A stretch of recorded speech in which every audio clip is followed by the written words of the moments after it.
Bonjour à tous, nous sommes le 11 juin.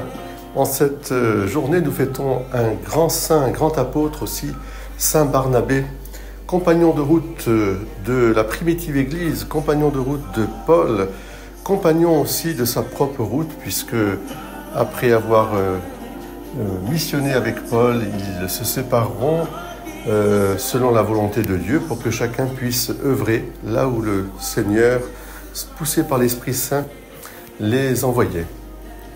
Barnabé. Dans la première lecture de la lettre des Actes des Apôtres, au chapitre 11, nous lisons ceci. En ce jour-là, à Antioche, un grand nombre de gens devinrent croyants et se tournèrent vers le Seigneur. La nouvelle parvint aux oreilles de l'Église à Jérusalem, et l'on envoya Barnabé jusqu'à Antioche. À son arrivée, voyant la grâce de Dieu à l'œuvre, il fut dans la joie et les exhortait tous à rester d'un cœur ferme, attaché au Seigneur. C'était en effet un homme de bien, rempli d'Esprit Saint et de foi. Une foule considérable s'attacha au Seigneur. Barnabé partit alors à Tarse chercher Saul. L'ayant trouvé, il l'amena à Antioche, et pendant toute une année, ils participèrent aux assemblées de l'Église. Ils instruisirent une foule considérable, et c'est à Antioche que pour la première fois, les disciples reçurent le nom de chrétiens.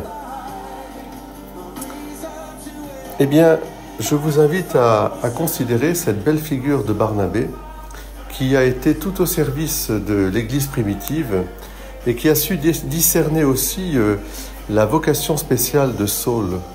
Lui qui s'est réjoui de voir à Antioche l'Esprit Saint lever les enfants de Dieu, lui qui s'est réjoui effectivement de ce nom de chrétien, car c'est un nom qui est très important. Nous sommes disciples du Christ.